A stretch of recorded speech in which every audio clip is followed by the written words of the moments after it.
Bass Conversations with Stephen Mooney.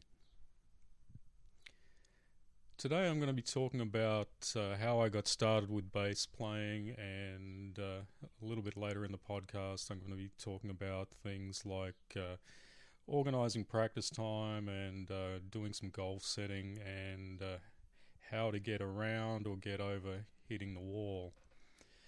But firstly, I just want to talk about how I got into bass playing. You know, like a lot of people, I came up initially playing popular music, you know, like rock and roll music, blues, that kind of thing. I didn't have a background in playing jazz or going to school or anything like that. But I can clearly remember what it was that got me into wanting to be a jazz bass player. I was in the library looking for a record to borrow, and just going through the list of CDs and albums that they had, and all of a sudden on the rack I saw this copy of a CD. It was, and it was Giant Steps by John Coltrane. I'd never been exposed to jazz before, and I thought it was an interesting album cover. That was the thing that drew me in. It was a picture of Coltrane on the front cover with his saxophone. And there was something about the CD, you know, I kept on spinning the rack around and I kept coming back to that CD, and eventually I took that CD out of the rack and I borrowed it. I took it home, I put it on my stereo, and when I heard that track, Giant Steps, you know, I can still remember it as if it happened 5 minutes ago. You know, that was a turning point. You know, that was an axis that immediately changed my life. When I heard the playing of Paul Chambers, I realized that was something that I'd been looking for. You know, I was overwhelmed by that. You know, it was something that at that time it was like I was almost even not ready for it. So that was the defining point of when I knew that I was no longer just going to be playing popular music. I was going to be dedicating my time to being a jazz bass player, and that was the starting point of the journey. I think it's very important, you know, for people at various stages of their playing career to be able to identify that time when they knew that's what it was they were going to do, because being able to reflect and remember those feelings and those experiences can help you get through, you know, times like hitting a wall, or maybe you might lose inspiration or something like that. You can go back to those early recordings that first brought you into the music and remember why it is that you became a bass player and why you wanted to be a bass player. You know, things like that are something that I do. You know, I do that a lot. You know, I listen to the early recordings that I listened to. You know, in the beginning, all I listened to was Coltrane. You know, that's what I listened to. I listened to the bass playing of Paul Chambers. I listened to the bass playing of Jimmy Garrison. You know, Coltrane had a lot of great bass players. Reggie Workman. You know, it's an endless list, and I can put on those records and I can get inspiration from those records, and it makes me want to practice. It makes me want to keep going to get that sound. That's something that's very important, is to be able to identify to a sound and get inspiration from that. I think that's very important.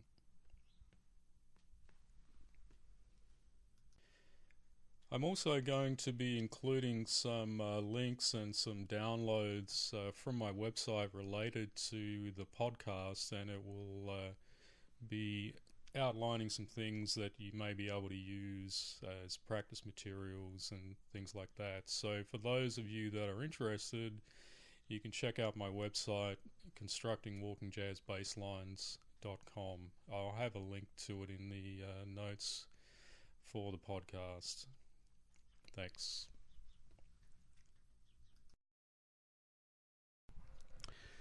Hitting the wall. At some point in time, inevitably all players are going to hit the wall. They're going to be at a point where it seems like they're just not making progress anymore. So what I'm going to be talking about is, how to get over that, how to overcome things that are seemingly you're just unable to get around them. I see it with my students quite often, that they start out at a given point and they start to make progress, and then all of a sudden that progress seems to stop and they seem to be stuck in one place for X amount of time.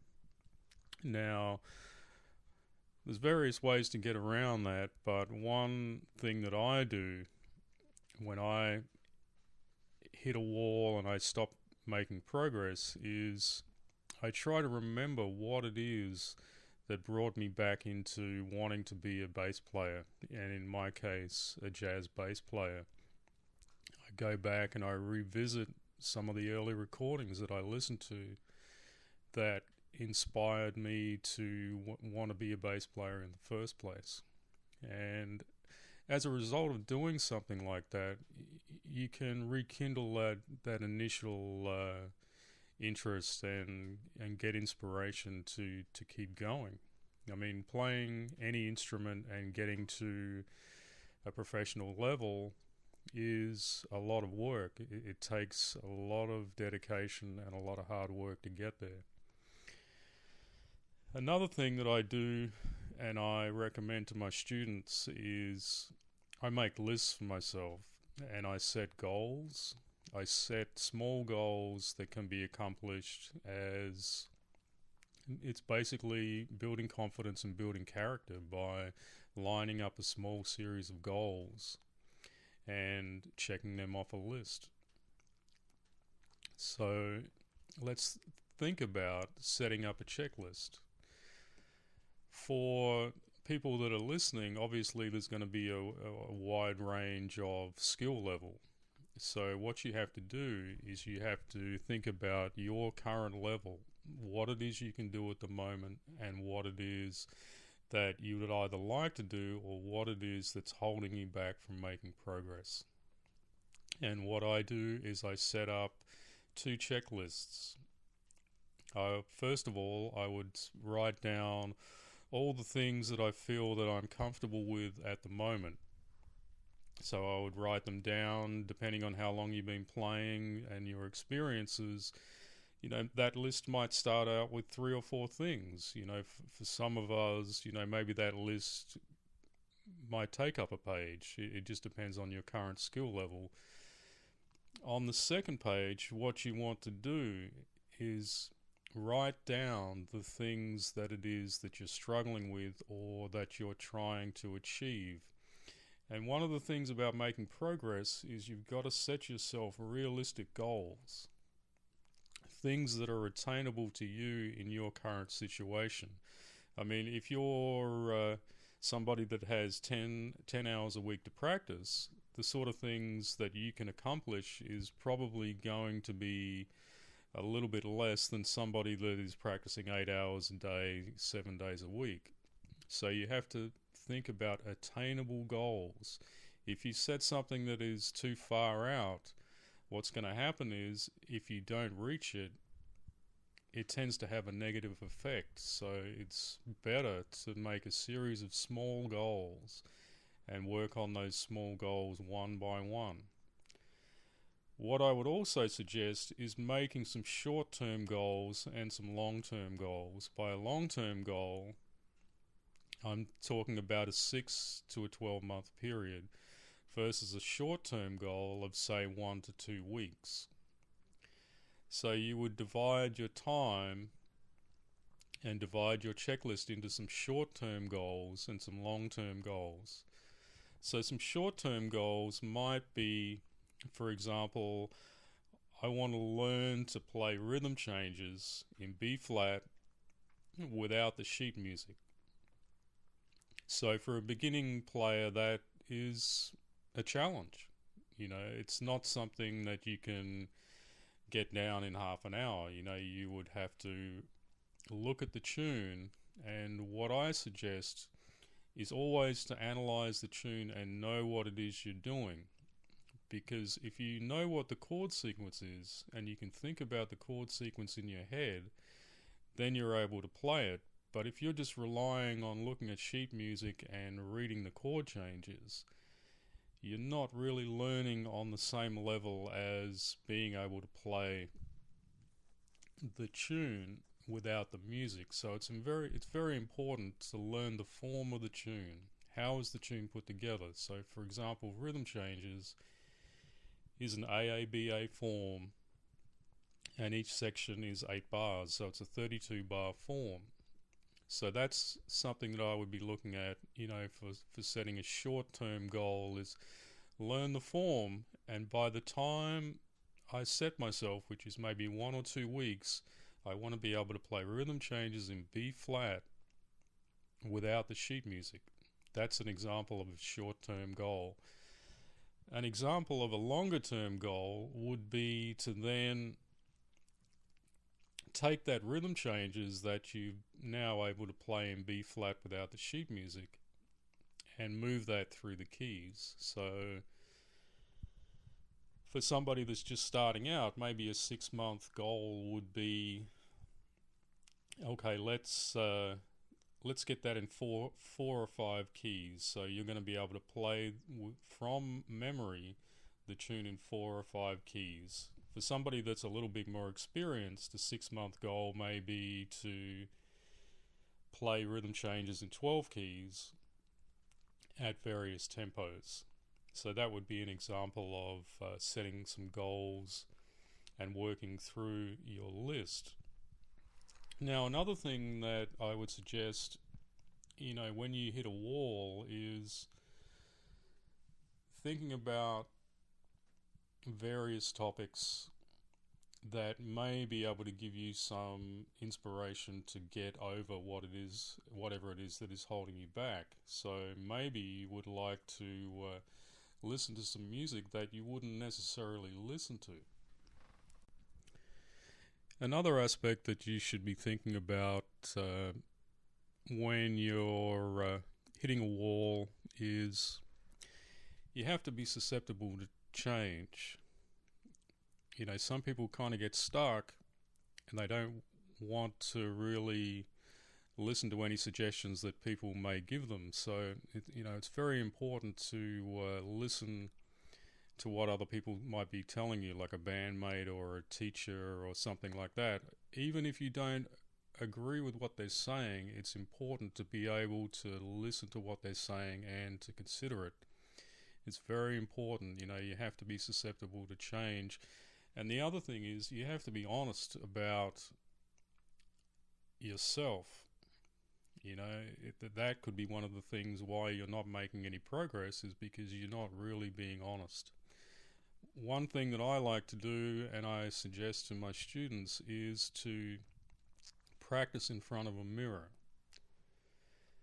So, as an example, I would suggest if somebody is trying to work on a technique exercise, maybe some left and right hand coordination or something like that, what I tell them to do is to practice an exercise that they know really well, that they don't have to think about. You don't want to be looking at the fingerboard or thinking about the progression or the exercise. Just play something that you can do from memory and something that you think you can do well. And then set up in front of a mirror, if you have a full-length mirror or something like that, and watch yourself play. And then, as you watch yourself play, all the things that are not happening for you technique-wise are going to be right there in front of you. You're going to see all the things that you need to change. But this is where it comes back to you have to be susceptible to change.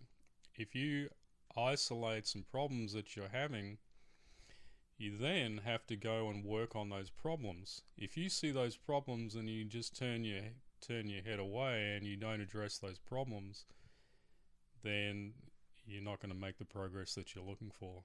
So that's a very important aspect of continuing to be making progress. You know, people of various levels are doing that sort of thing all the time. They're addressing things that are holding them back, or they're looking at things that they want to have 6 months from now that they don't currently have, and that's why they are at the level that they are. It's hard work. It's organization. There's no magic powder. Putting a small group of goals together in a stepwise manner is what helps people to make progress. And another thing that I say to my students is that sometimes when we're practicing, we're getting better, but we don't realize it because we're listening to ourselves every day. But what you'll find is when you go and play with a band that you haven't played with in maybe 2 weeks or a month, you know, they hear the progress that you've made immediately because they're not always listening to your sound day in, day out. So that's another thing. Record yourself. You know, record yourself a month later, and that's when you realize that you're actually making progress, and that's how you get around, or how you get over, hitting the wall. The next thing I want to talk about briefly is just practice time, how you allocate your practice time. And again, this is going to be dependent on, you know, the skill level of the individual. I mean, some of us have been playing for most of our lives, and maybe some people listening today are just getting started. So I'm going to talk about the sort of things that I practice, and maybe that will give you some things that you hadn't previously thought about. So as I mentioned before, you know, I like to make lists. I like to organize my time, and I like to know what I'm working on at any given time. So maybe my practice routine will change to reflect the time. Maybe I have a certain gig coming up, you know, maybe I have a Latin gig, so I'm going to work on some Cuban style bass lines or something like that. But, you know, generally I always practice rudiments. You know, rudiments I think of things like playing scales, arpeggios, working on string crossing. As an upright player, you know, I think it's very important to play arco for intonation and building strength in the hands. You know, even if you're not considering being a classical bass player, the advantages of being able to play arco are very beneficial. So I would definitely put some time into arco and working out of something like Samandal. You know, a lot of great players have come through the Samandal system, and if you're just getting started and you haven't heard of that, that's something that I would definitely check out. What I also suggest is, you know, allocating your time to learning tunes. You know, that's one of the things. If you want to be a working musician, you've got to be able to play tunes. Sometimes you can go on a gig and it's going to be a reading gig, and it's okay to be reading tunes, but there's also been situations that I've been in where there's no music. You know, you're expected to be at a certain level and know a certain amount of tunes and just be able to go on the bandstand and just hit it. You know, that's a big part of being a jazz musician is standard repertoire. You know, it's very important to learn standards, and if you're going to be playing with vocalists, you've got to be able to move those tunes around and not be stuck in one key, because you know, if you're playing with a female vocalist on Wednesday night, pretty good chance she's not going to be singing Stella by Starlight in the same key as the tenor player that you're playing with on Saturday night, as an example. So learning tunes and being able to move the tunes through various keys is a very important skill. Now, what I would also suggest is being able to improvise on tunes. So a lot of the time you hear a beginning improviser start to play on a tune, and the approach is to be playing the tune, and then there'll be a section of the tune that they don't really know that well, so they'll kind of fumble through that and just keep going. So how do you get around that? The way to get around that is to isolate the passage or the chord progression that you're struggling with and just practice that. Okay, when I was first coming up, there wasn't really a lot of technology around, so that the way to practice was either with a metronome or try to practice along with the recording. And to isolate like a 4-bar phrase or something was not so easy then. But now with all the software like transcribing programs and iReal Pro and Band in the Box and things like that, basically you can put any sequence in and just loop that sequence over and over again. And that's what I would do. I would work out that sequence that I'm struggling with, practice that over and over, and then when I have that down, I would start working on the whole tune.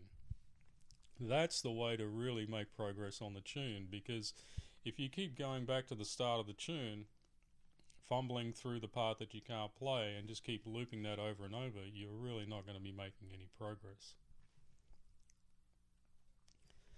Another exercise that I practice, and this is a great exercise for the upright, but also for the electric bass.